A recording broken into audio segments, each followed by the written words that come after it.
So I'm having trouble sleeping, and right now it is 5:30 a.m. So I just thought I might just give up, you know. I'm just giving up on sleeping right now. It's a new day. It's almost 6 a.m., which is why I've got all my supplements, you know. It's gonna give me superpower, you know, superpower juice, so I can go hit the gym. Been tussling around in that bed for too long.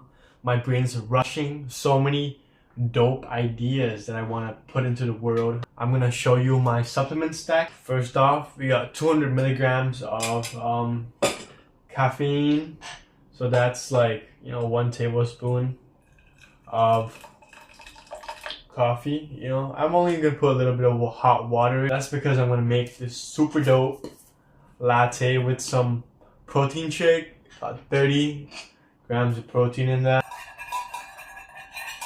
Some milk in there. Make super nice protein rich latte, you know.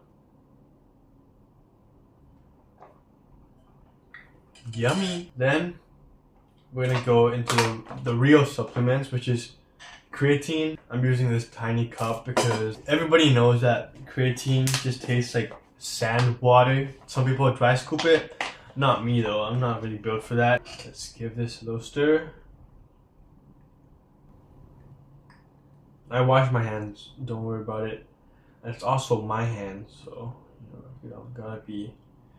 If it's some germs, it's my germs, not yours. Don't worry about that.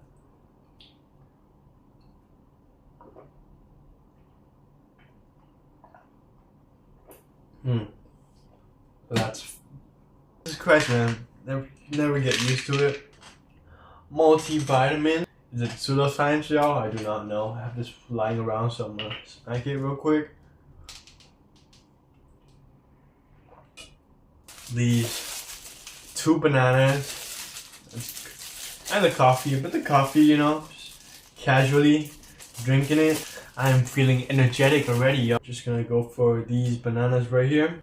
I'm just gonna look that way real quick because that is unbearable to see myself eating a banana in front of camera. So yeah, let me know what you guys think of my super juice, super breakfast. Is it a W or an L? Post gym physique update. I haven't been to the gym for 2 months. It's not too bad, y'all. Peep the jawline. Should I bone mash? What is up, y'all? I just came back from a night shift. Absolutely hammered, like 7 out of 10 intoxicated. I'm gonna drink a little bit more. Ooh, tasty, refreshing, and awesome.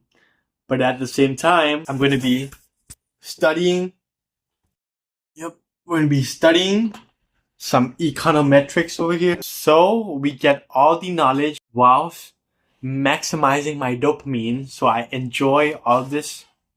I'm gonna absorb all the content and skadoosh increase my IQ points by at least 40. Several days later. Hey guys, we finally got the part where you guys are waiting for, which is the quant part. And to make it clear, I do not have any knowledge on algo trading. I only have a little bit of stats knowledge, a little bit of Python knowledge, some economics in there. I have no idea how to use pandas and all that stuff. The only panda I know is the song from Designer, you know, which is a sick song. Panda. That get me copyrighted? I do not know. But to get started, I'll be watching this video by Daniel Wachter.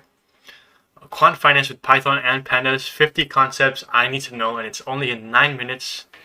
Pretty short, which is why I picked this video. So let's get started watching it. That's 101. Over the next 9 minutes, you're going to gain a foundation from the ground up in data science techniques, risk and return modeling, data visualization, and more. Whether it's your first time ever dealing with financial concepts inside a programming language, or you just want to brush up on the basics, you're in the right spot. Let's get started. The NumPy is like the data, and the Panda is like the container of the data, and Matplotlib is like the visualization stuff. Boom, my brain is blown already, guys. To import data into pandas, we can use the read CSV function and hand it either a path to a local file or a URL to our remote host data resource.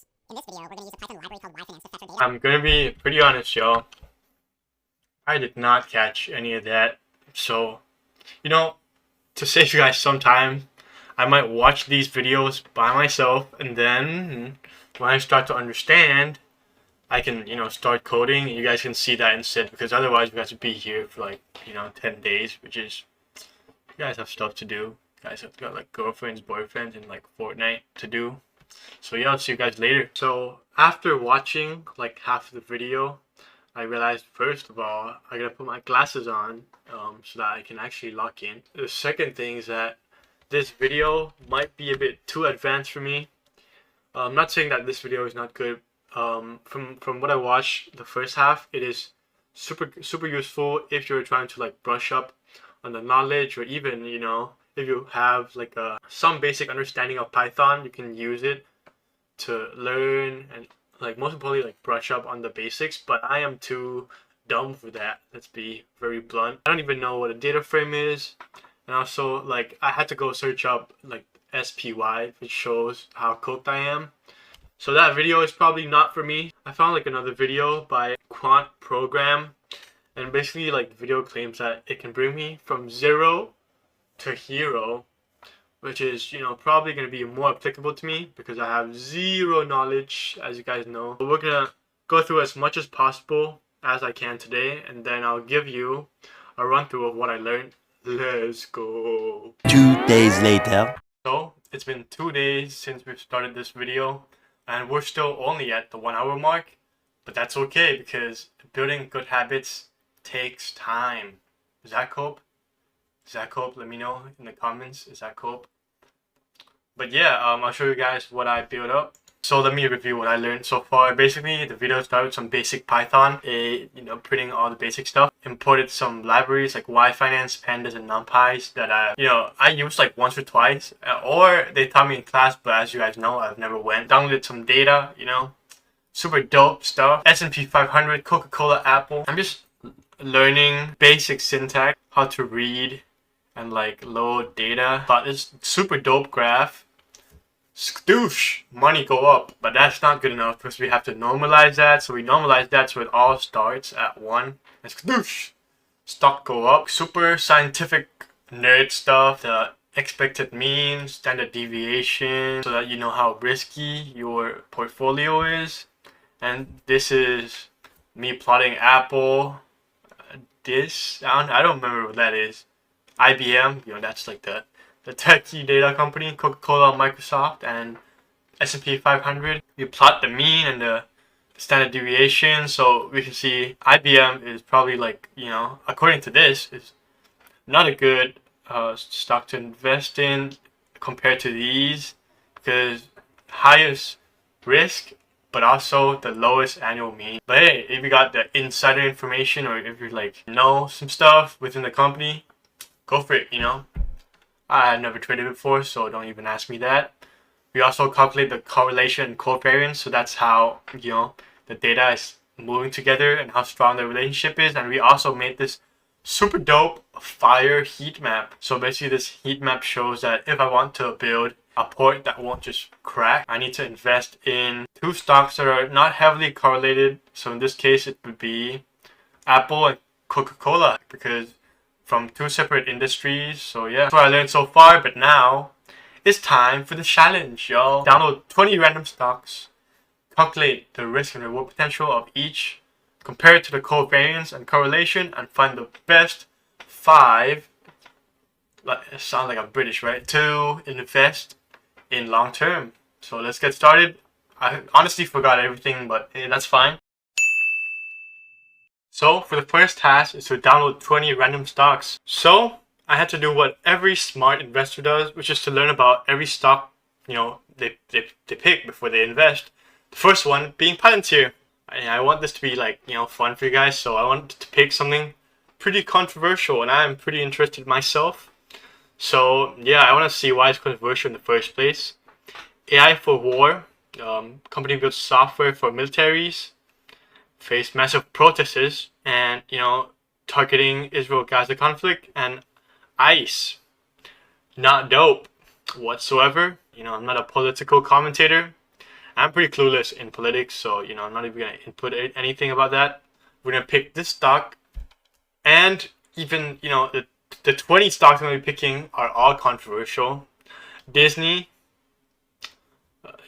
Boeing, We even got GameStop and Tesla. Right now it is approximately 6 hours after we began the challenge, and honestly it did not take that long, but what took long is just me frying my dopamine receptors with watching TikTok, which is not good, but I did bounce back, got back to work, and let's take a look. We first imported the 2020 stocks we picked based on controversy, plugged it into our program and make it spit out this graph, and then we choose to we saved that as a CSV file, made it only return the closing prices. We normalize the data and plot this super dope graph. The pink one goes like this, skadoosh and bam, right? But the red one goes bam, and the orange one is going. If you guys are interested, here you guys can figure out which companies those are. We calculate the mean and the standard deviation and plotted this nice risk and return plot. As you guys can see, something stands out to me, and that company is Palantir. No comment. It's a very controversial company doing all the nasty stuff like spyware and literally supporting wars, so that's not too dope. I'm pretty, no comment. That's not nice. But as you guys can see, the mean returns are quite up there, y'all, and the risk is proportionately less. Think about that. Think about all the shady business going on there, but obviously it works for them. Sad times, y'all. We also calculated the correlation and created this nice little heat map 5x5 matrix of the top 5 companies that I chose. Nvidia and the rest I do not know, but I plugged it into Gemini, and Gemini is like skadoosh. These are the stocks that I would pick, and yeah, I'm believing in AI, y'all. I believe Gemini. He's probably smarter than me, but as you guys can see, it's not looking too bad, because look at this, 0.2 correlation, SMCI and CVNA. Do not know what that stands for, but apparently has very low correlation. So what that means is if I were to build like a portfolio, my port would not just fucking go bang down to 0.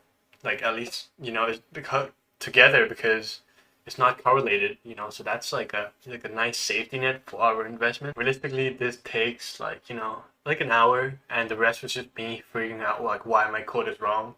As you guys saw from that previous graph, it kind of showed that like Apple went up by like 7,000%. That's incorrect, as you guys might already know, but I didn't. So yeah, we're gonna keep watching the video and keep absorbing the knowledge into my brain. Let go.